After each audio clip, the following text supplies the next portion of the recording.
What's up, heathens? It's your boy Jay, aka Pumpkinhead again. So I've got to go to work here in a few hours, so I can't drink, but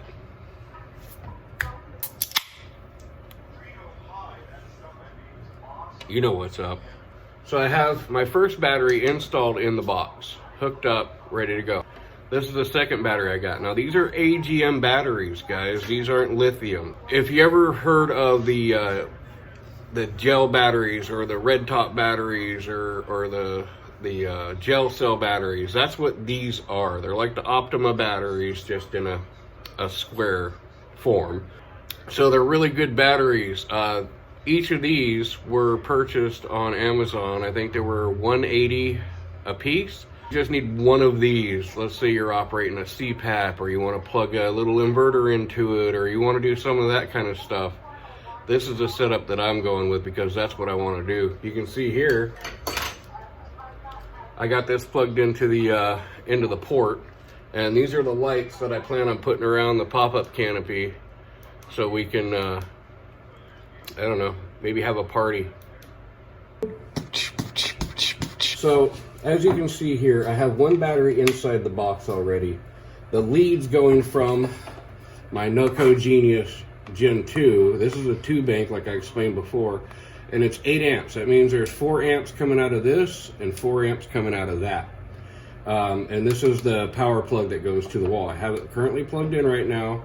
You can see this battery is on a float charge because it's almost topped off. This battery was a little bit lower when I stored it, so it's still charging up a bit. So I have to get another box, but I just wanted to show you guys what I'm gonna have set up in the truck. The Rich Solar solar charge controller. Now this is a 20 amp. This can handle up to 260 watts of solar panels, but I only have the one right now. But if I wanted to add 2, that would only bring me up to 200 watts, which is, I mean, 100 watts is more than enough for just one battery. If you're in a nice sunny area. Here in Oregon, I might have to add another panel. So that's a charge controller. These lights I got to hang up, I got them off Amazon. They were like 17 bucks or something. They're really cool, USB powered. There's a button on the side to change the colors and your modes, because it does party mode and all that. But this also comes with a remote, so you can change it from a distance. So that's cool. I'm gonna find a way to mount that in the back of the truck, so that's always on hand, the remote. This is one of the leads hooked up to that power box that I was showing you guys. Now, this box is cool because I see a lot of people will take these batteries and they'll put them inside like a toolbox or something like that. But then you have to add all this stuff to it. You got to add your breakers. You got to add your USB ports and your cigarette lighter plug on the other side. This one comes with it all, and everything it's got breakers underneath the lid and all that for you. So that's why I'm going with this, and this helps me keep my power portable. And it's the cheaper way to go. So $170 to $180 for a battery, and $65 for this box on Amazon. You're looking at $230 something. That's what you're going to pay for a electric generator or some sort of power station of your choice for the little $250 unit. This is a 100 amp hour battery, Minn Kota style batteries, and that's all it is. This is a Minn Kota battery. They just slap their label on it. So you can get this on Amazon. You just got to look up that number right there, the 121000. I will put that right down here so you guys can see if you want to look those up on Amazon. This, on the other hand, was a bit more expensive. I can't remember what I paid for this, but I went with these guys because they're a trusted brand. I used to use these guys on my during fishing tournaments when I had 4 batteries inside my bass fishing boat to operate my trolling motor and electronics. I had one of these that was a 4-bank, so I had 4 of these chargers on it, and you can just pull your boat up, plug it in, and know your batteries were going to be good and topped off for the next day of fishing. This is completely waterproof. It's a smart charger, so no matter what kind of battery you hook up to it, whether it be AGM, a lithium, a flooded lead acid, a car battery, it can sense that and send that specific type of charge to that battery. That's why I like these things. And like I said, they're waterproof, they're pretty compact. You can mount them on the wall anywhere. I'm getting another box like this for this guy. And then this guy, once I'm done charging him to go and take him to my boat for the day, I take these leads here and put them on these leads. So now both of these will go to one battery and charge it up just that much faster. And I'm going to be installing these in the back seat area of my truck. So this is my setup. I'm going to get ready to go put it out in the truck. That's going to be when I get home in the morning. So you guys will see me and be able to crack my first beer if you want to crack one at home with me. And I'm going to show you guys where I'm going to mount this stuff. And I'm also going to drill a hole in the side of my truck. So stick around. I also got some of the Right Stuff 90-minute gasket maker to go seal those wires in the truck so they don't wiggle around and cause shorting anywhere. This stuff sets up nice and firm in 90 minutes, and let's go do that now. Alright guys, well, as you can see, I removed a little bit of carpet, which I plan on taking this whole carpet out back here, but for today's purposes, I pulled off all the plastic that was on this wall and the back wall, just because this stuff, when you're driving, it makes all sorts of noise, so I want to get rid of as much of this plastic as I can. But when I ripped the plastic off the wall here, I realized that I've got great mounting places for all my stuff. So I think I'm going to mount everything right here, and I'm going to put a through wall plug right in here. And so you guys are going to see me drill a hole through the side of my pickup truck. Oh, poor fool. So for right now, I'm going to take some silicone and make sure that these wires are pulled up. A little bit of slack in there is not going to hurt anybody. Then you just want to take that gasket maker, fill in the gap all the way around the wire.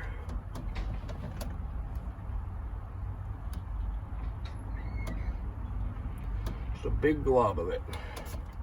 Then you want to work it a little in and out of that hole. Work it around. Work it. And then put your final glob on top. And that's going to hold that in place so it doesn't move around while you're driving and chafe on the sharp metal. I'm going to do the same thing on these guys back here.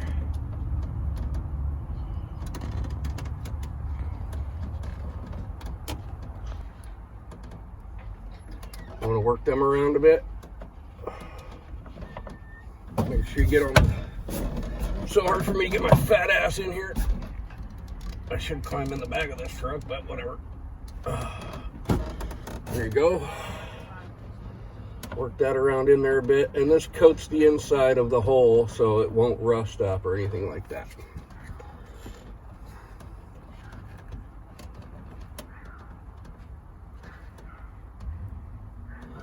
There we go.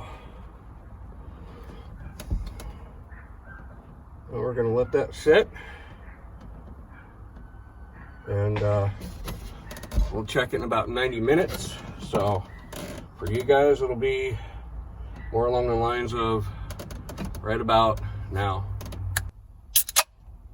So I was able to come in here and check out the silicone. Mind you, it's the next day.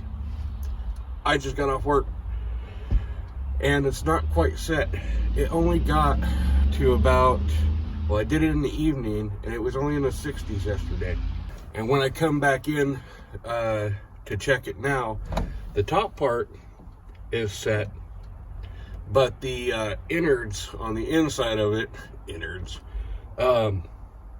it's still gooey. So I don't really want to mess with these wires until it is really set and hard.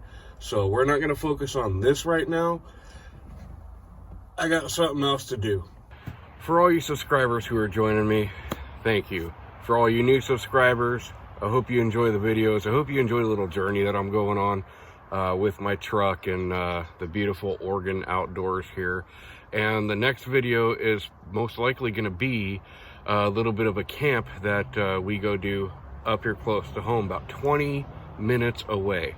We're kind of going a little stir crazy in the house. We need to get out. We need to do some fishing. We need to do some camping.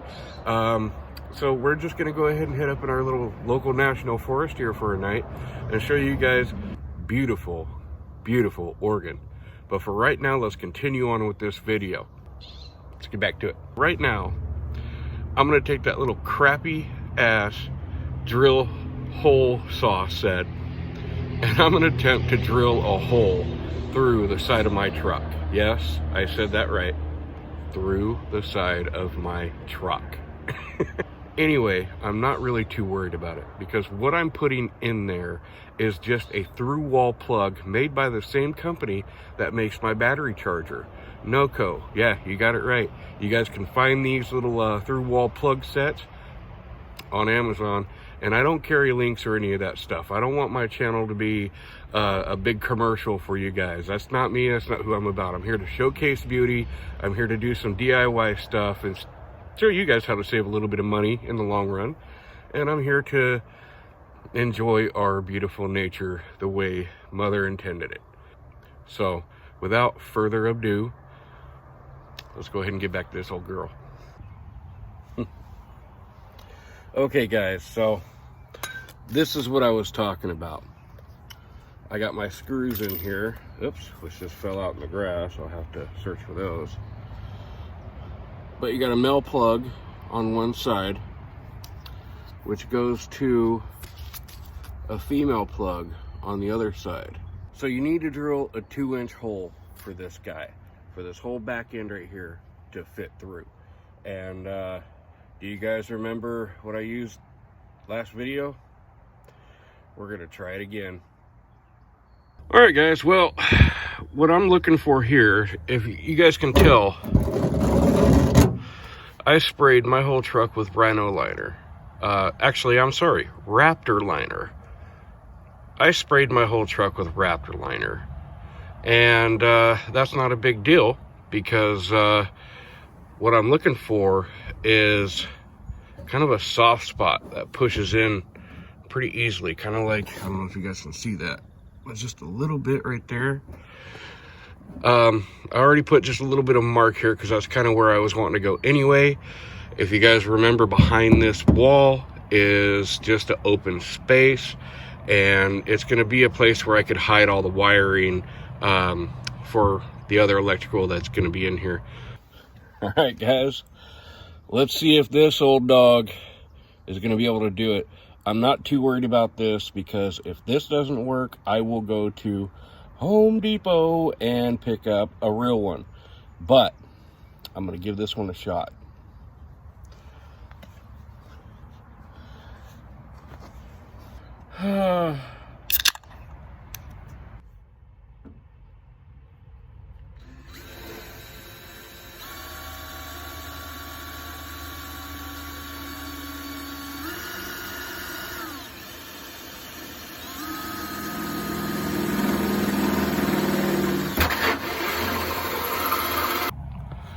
So as you guys can see, there's ample room behind this little wall that I picked out. Nothing should get in the way. Okay guys, so I'm glad that cheap piece of crap from Harbor Freight worked. I was not looking forward to going down to Home Depot and getting another tool to finish the job. But looking at it now, let's go ahead and see if this thing's gonna fit through there. Okay guys, so got the unit right here. We'll go ahead and feed that through. All right.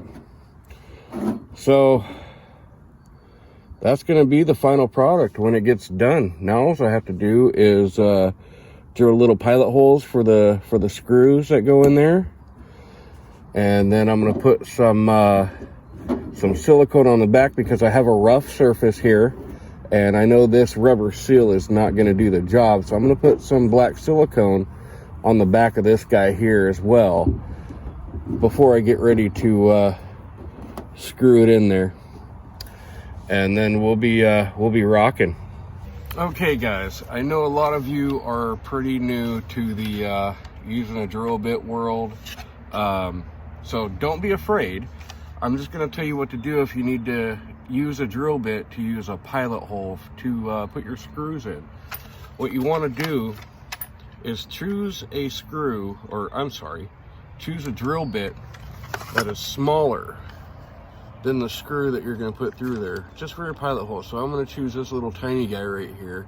And you got to be careful with these. You don't want to put too much force on them, or they'll bend and snap, as you witnessed in previous videos of mine.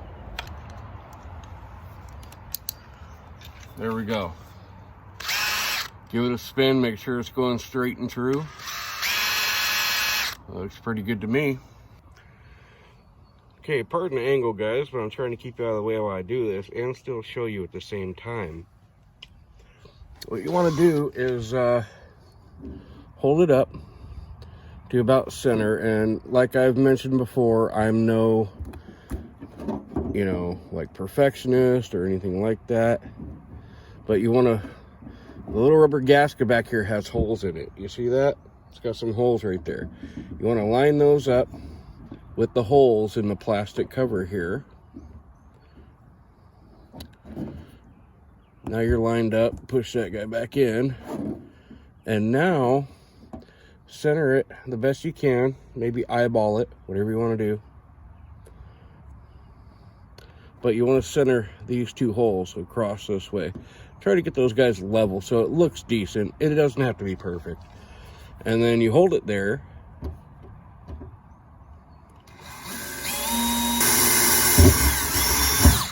Okay, one done. Now I'm going to go and do the same thing. Line up that hole that you just went through there with the middle. And I'm going to do the same thing with the other side.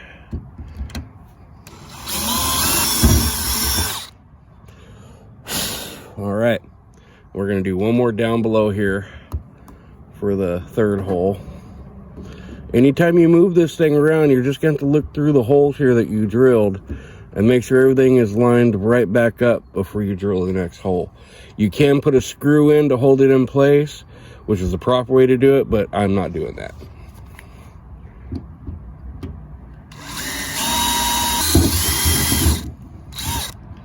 There we go. So I will tell you guys one thing. I don't do a crap ton of endorsing on my channel, and I'm not going to. But what I will tell you about is products that I have used and I believe in myself.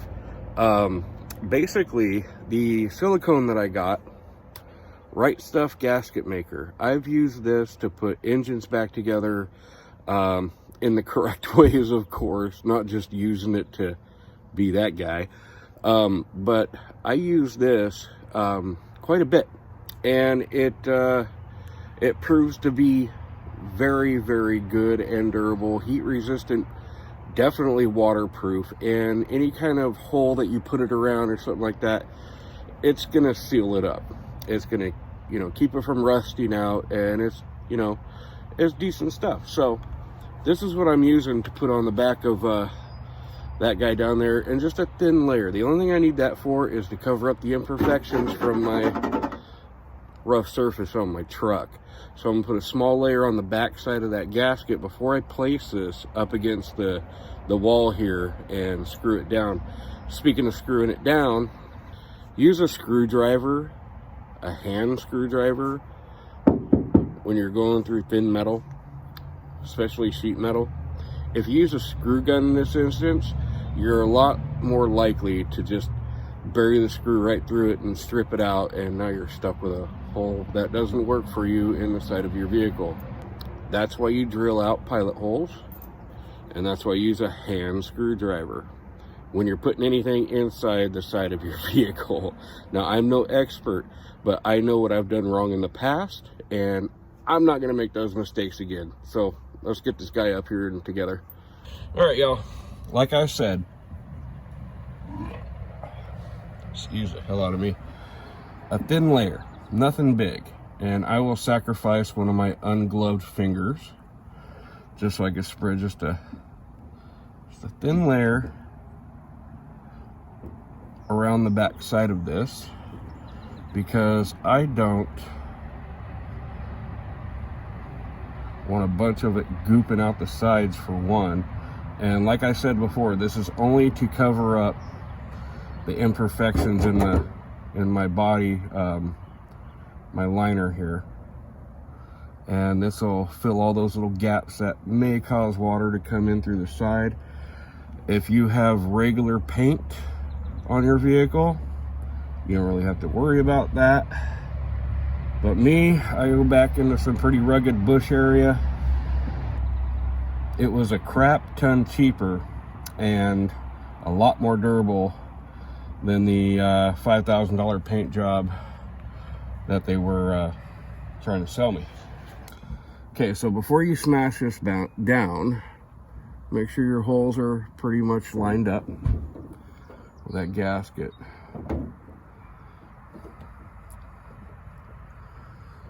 And just temporarily hold it up there and find the hole.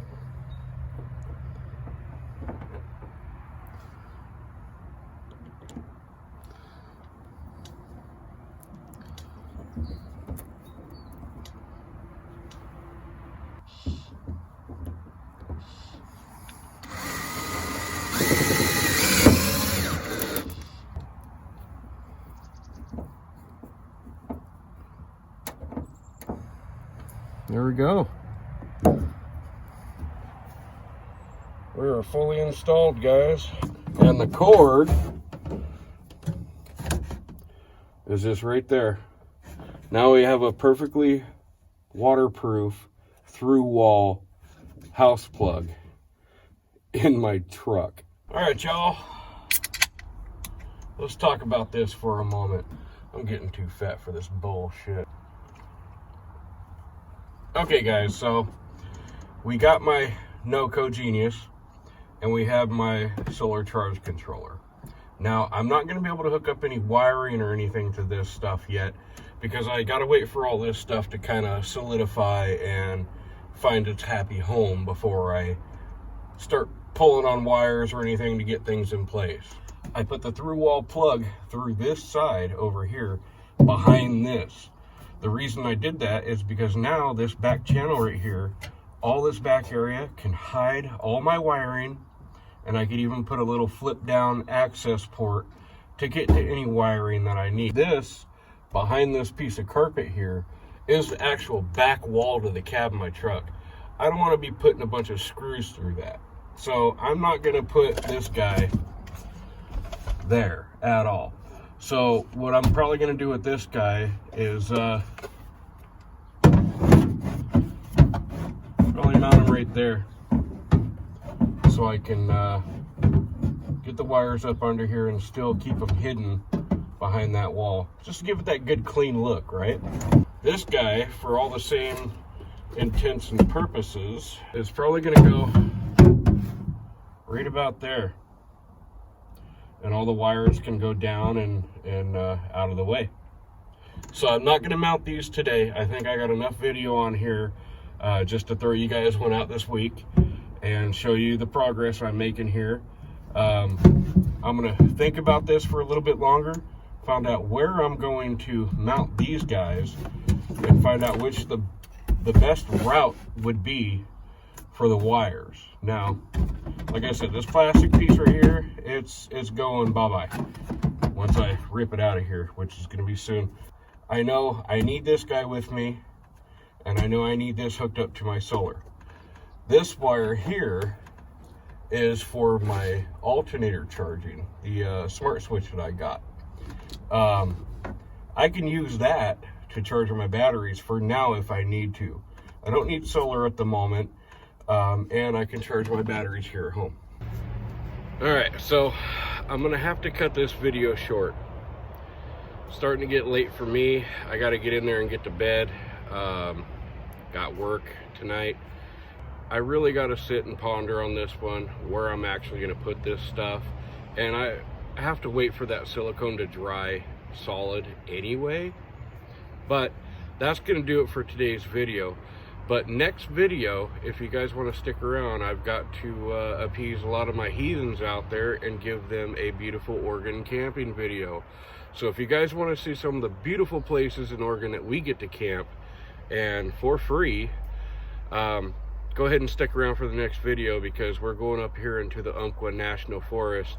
And if you guys like things like moss covered rocks and crystal clear flowing rivers and things of that sort, why don't you guys go ahead and hit that little button down there in the corner and stick around for some of the really cool videos I got. Oh, and by the way, that little red thing on the back of Boo, that's coming up in a pretty quick video here shortly, so stick around for that as well. Lastly, I want to say thank you. Y'all are my heathens, man.